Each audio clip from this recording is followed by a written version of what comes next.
Chapter 28, in which a rally is held and Jack meets again with Pulitzer. Success would be too mild a word to describe the great children's strike. Since it was not directly about the newsboy strike, the other newspapers felt that they could ignore their promise to Pulitzer and cover the event. The following article was typical of those that appeared in the New York newspapers the next day. Yes, he gives us another fucking newspaper article instead of actual paragraphs. Thank you, Jonathan Last. Children's strike paralyzes city. Newsboy strike swells into mass demonstration as children mob Newsie Square. He really sucks at writing fake newspaper articles. They sing and picket, but order is maintained. At noon today, the entire child workforce of New York City walked off their jobs and gathered in Newsie Square for a rally, the likes of which shall not be seen again in our time. There were factory boys, messengers on bikes, sweatshop girls, and of course the newsboys who'd started it all. Some had lost fingers in machinery, others had chronic coughs from working in dank cellars, but they all walked proudly. They kept on coming until every inch of the square, including the pedestal of Horace Greeley's statue, was covered with children. Traffic came to a halt, and streetcars were rerouted, causing major delays. At first, there was an expectation of violence. Jack Kelly and David Jacobs, the leaders of the newsboy strike, were the first to arrive, and they traded taunts with the private guards the world has been using to maintain order. But when the children arrived in such unexpected number, the guards retreated, probably fearing for their lives. Such concern proved unnecessary, for the children behaved in exemplary fashion, singing with angelic voices, linking arms, and sharing their few precious morsels of food. Wow.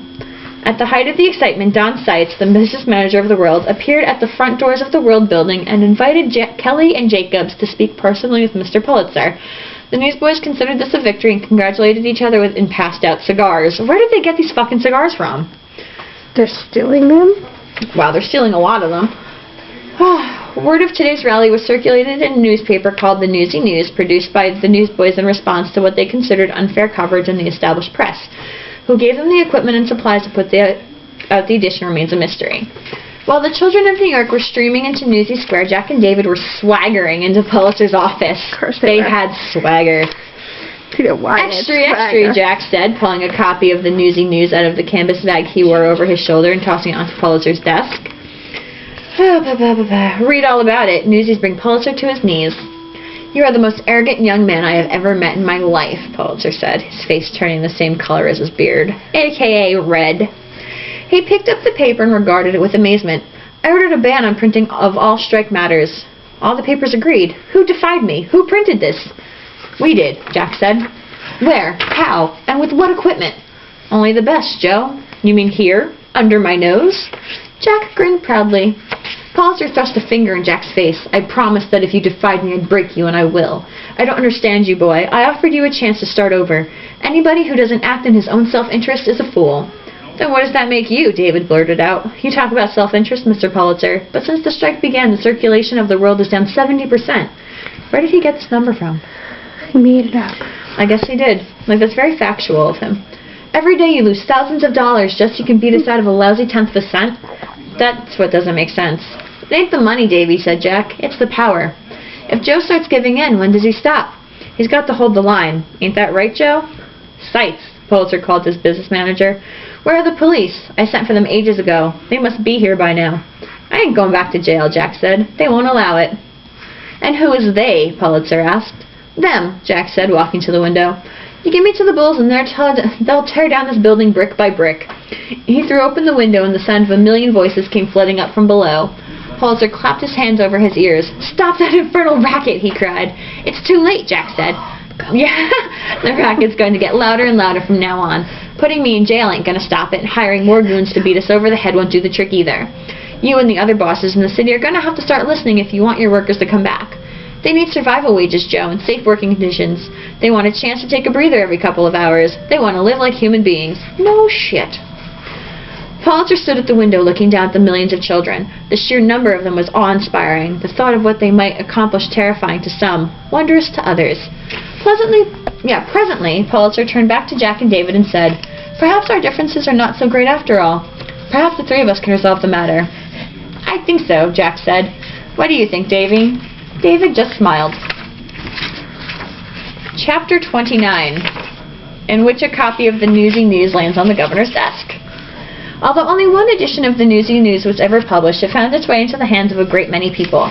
Those who didn't save the copies to show their children and grandchildren as a memento of an event that had changed the world passed them on to friends and neighbors as amusing curiosities. Those who worked for the city, realizing the political importance of the papers, passed them along to their superiors, and so they went up the ladder of responsibility until they reached the desks of those in charge. Namely, the police chief, the mayor, and the governor himself, former Rough Rider Teddy Roosevelt. But Teddy, while deeply moved by the article on the Newsies' plight and the announcement of the children's rally, was even more disturbed by the article exposing the House of Refuge. He remembered quite clearly his inspection of the prison, and when he read that he had been duped, he grew furious.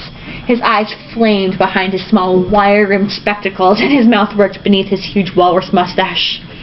Knowing better than to completely trust any newspaper despite the passion and skill of the writing, he sent a secret investigator to the House of Refuge in the guise of a special city census taker. The investigator reported back that the conditions were even worse than the article had described. Rats ran across the children's beds as they slept, and their meals consisted of stale bread and water. That was more than Teddy could stomach.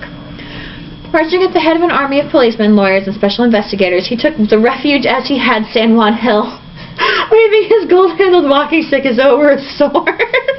His worst fears were confirmed by what he saw in those first few minutes. Nigel Snyder was immediately arrested for fraud and for misappropriating government funds. The children were set free. Those who wanted to could leave, while those who had no place to go were invited to stay for as long as they wished. The refuge, Teddy decreed, was to be converted into a model orphanage, a place where homeless boys could enjoy the best of treatment. An actual refuge. An actual refuge. Yes. Teddy was particularly charmed by one of the prisoners, a crippled newsboy who went by the nickname Crutchy. Crutchy told the governor all about a friend of his named Cowboy Jack, who had escaped from the refuge on top of Teddy's coach. Cowboy Jack. Teddy decided it would only be fitting, as well as excellent publicity, now that the House of Refuge had been closed, for this Jack to take another ride, but this time inside Teddy's carriage, with the press in attendance. And so, one fine morning, a few days after the strike had been settled, Teddy's special gold-trimmed carriage pulled into Newsie Square, and the governor himself offered Jack a ride. Now, because this had all been planned in advance so the press might be present to record it, it was arranged for the Newsies, including Spot Conlon and his Brooklyn boys, to be in attendance, as well as Jack's other friends, including Klopman and, of course, the Jacobs family. What the fuck is this? This is like completely changing the ending. Jack had decided to make use of the occasion to depart, in style, for Santa Fe via the train yards. Needless to say, Sarah, David, and Les were heartbroken by the news of his leaving, and they tried every argument they could think of to make him stay. I ain't no good at writing, Jack said to Sarah and David after he finished saying a last goodbye to all the Newsies. But I'll be thinking of you. Maybe someday we'll meet again.